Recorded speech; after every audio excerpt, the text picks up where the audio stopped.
ஸ்ரீமதே ராமானுஜாய நமக. ஸ்ரீமதே நிகமாந்த மகாதேசிகாய நமக. தீபாவளி வந்துட்டுருக்கு.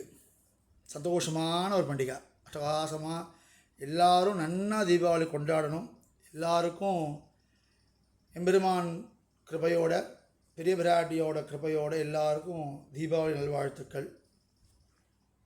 இதுதான் வீடியோவா? தீபாவளி வாழ்த்துக்கள் சொல்கிறதுக்கான வீடியோவான்னா இல்லை. ஒரு முக்கியமான அனுபவம், எல்லாரும் தெரிஞ்சுக்க வேண்டிய அனுபவம். பல பேருக்கு தெரிஞ்சிருக்கலாம், சில பேர் தெரியாமல் இருக்கலாம். ஒரு விஷயத்தை தெரிஞ்சுக்கணுங்கிறதுக்காக இந்த வீடியோ. தீபாவளியில் நம்ம என்ன பண்ணுவோம்? எல்லோரும் காலையில் சீக்கிரம் எழுந்து எண்ணெய் தேய்ச்சி குளிச்சுட்டு கங்கா ஸ்நானம் ஆச்சான்னு கேட்டுட்டு கங்கா ஸ்நானம் பண்ணிவிட்டு புதுசு உடுத்து போட்டுண்டு பட்டாசு வெடிச்சுண்டு மருந்து சாப்பிட்டுண்டு அன்றைக்கி பூரா சந்தோஷமாக சிரிச்சுன்னு ஆடி பாடிண்டு கொண்டாடிட்டு இருப்போம். ஆனால் எல்லா திவதேசங்கள்லேயும் பெருமாளுக்கு திருமஞ்சனங்கள் ஆகும். விசேஷமாக பக்தர்கள்லாம் போய் பெருமாளை சேவித்து அர்ச்சனைகள்லாம் பண்ணுவா. அன்றைக்கி விசேஷமான அலங்காரங்கள், தலைகம்செல்லாம் விசேஷமாக இருக்கும். ஸ்ரீரங்கத்தில் ஜாலி அலங்காரம் ஒன்று பண்ணுவா. ஸ்ரீரங்கத்தில் பெருமாள் முன்னாடி பெரியாழ்வார் தீபாவளி சீர் கொடுக்குறதா ஒரு ஐதீகமாக ஒரு மூட்டையில் காயின்ஸ் வச்சு பெருமாள் முன்னாடி வைப்பா. அப்புறம் அந்த காயின்ஸ் ஒருத்தராக கொடுப்பா. ஜாலி அலங்காரம்னு அதுக்கு பேர். இல்லை, இது மாதிரி விசேஷமாக கொண்டாடக்கூடிய பண்டிகை தானே தீபாவளி. இந்த பண்டிகை நாளில் ஒரே ஒரு பெருமாள் பண்டிகை கொண்டாடாமல் அன்றைக்கி தர்ப்பணம் பண்ணுறார். கேட்கவே ஆச்சரியமாக இருக்கே. பெருமாள் தர்ப்பணம் பண்ணுறார். ஆமாம்.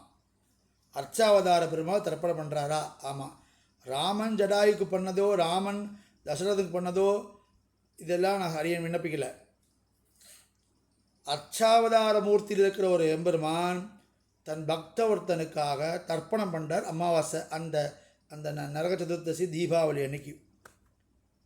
எல்லாருக்கும் தெரிஞ்ச ஒரு திவதேசம், பிரசித்தியான திவதேசம். திராவிட ஸ்ருதி தர்ஷகாய நமகான தன்னுடைய அஷ்டோத்திரத்திலேயே இருக்கக்கூடிய ஒரு திவதேசம். திருக்குடந்தை 6வது ஆழ்வான். சாரங்கபாணி கோயில்னு எல்லாருக்கும் தெரியும். ஆறாவது பெருமாள்னு வெளியில் சொல்வாள்.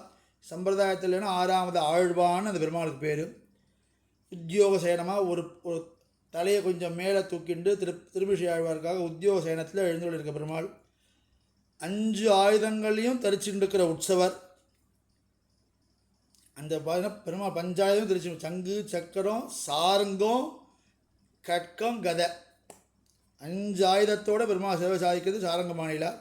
உற்சவ சாரங்கபாணின்னு பேர். மூலவர் 6வது ஆழ்வான்னு பேர். அந்த பெருமாளோட மடப்பள்ளி கைங்கரம் பண்ணியிருந்த ஒரு சுவாமி ஸ்ரீ நாராயணன்னு பேர். அவர் பேர். அவர் பிரம்மச்சாரி, கல்யாணம் பண்ணிக்கல. என்ன அப்படி பண்ணிட்டார் அப்படின்னா, அவருக்கு வரக்கூடிய பணங்களோ வெளியே போகிற அந்தாதி சேர்த்துண்டு தான் இன்றைக்கி நாம் சேவிக்கக்கூடியதான அந்த திருக்கோயிலோட, சாரங்கபாணி திருக்கோயிலோட ராஜகோபுரத்தை கட்டினது அந்த நாராயண சுவாமி தான்.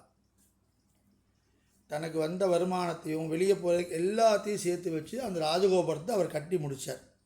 அந்த பிரம்மச்சாரியான மடப்பள்ளி கைங்கரியம் பண்ணக்கூடியவரான அந்த நாராயண சுவாமி என்னாச்சு? கட்டி முடித்தோடனே பரம் வச்சிட்டார். பிராணம் போயிடுத்து சுவாமிக்கு. பிரம்மச்சாரி யாரும் பண்ணுறதுக்கு இல்லை, காரியம் பண்ணுறதுக்கு இல்லையே, காரியம் பண்ணணுமோன்னு யாராவது பண்ணுமே அப்படின்னு அவர் காரியத்தை சம்ஸ்காரம் பண்ணிட்டா. தற்பிக்கணும், குழித்தரப்பணம் பண்ணணும்னு சொல்லுவாள். 10ஆம் நாள் 11 நாள்னா எல்லோரும் குழித்தரப்பணம் பண்ண வருவா. விசேஷம் அது. சொந்தக்காரர்கள், கசின்ஸு சொல்லுவோமே, அவெல்லாம் பண்ண வருவா. தர்ப்பணம் பண்ணுறது விசேஷம். இந்த தீபாவளி அன்னைக்கு தான் அவர் பரமவிச்சார். சுவாமி பெருமாள் என்ன பண்ணார்னா, அவர் அங்கே போயிட்டார். அவரோட காரியம் நடந்துட்டுருக்கணும். அடுத்த நாள் அர்ச்சகாலெலாம் போய் பெருமாள் கண்ணதி திறந்து பார்த்தா மடப்பள்ளியிலேருந்து சன்னதி வரைக்கும்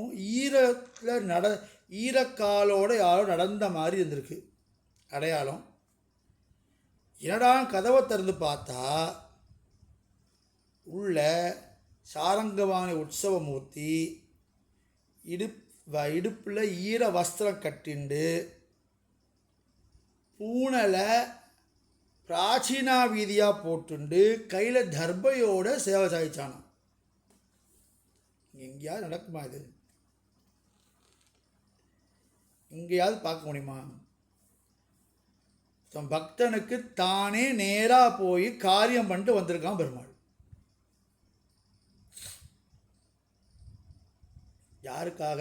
ஒரு கோபுரம் கட்டினாருங்கிறதுக்காக, தன் பக்தனுக்கு அவசரம்.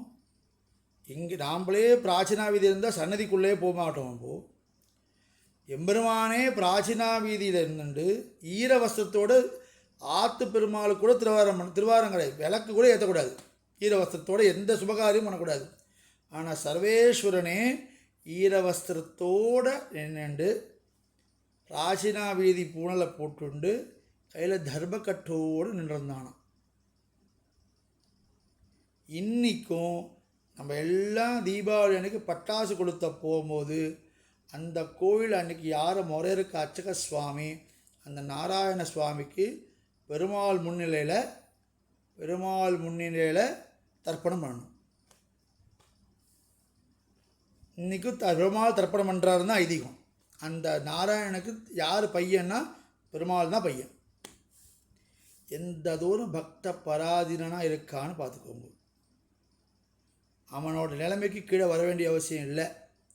ஆனால் தான் பக்தனுக்கோசரம் இவ்வளவு தூரம் இறங்கி போயிருக்கான், என்ன விஷயமும் செய்ய காத்துருக்காங்கிறத நாம் புரிஞ்சுண்டு அந்த பக்த கோஷ்டிலையும் நம்ம ஒத்தராக இருக்கோங்கிறது புரிஞ்சுண்டு இருக்கணும் அப்படின்னு வேணிண்டு இந்த தீபாவளியாவது அந்த நாராயண சுவாமியை எல்லாரும் மனசார நினச்சிண்டு, நான் அவருக்காக தான் பெருமாள் இறங்கி வந்திருக்கார்.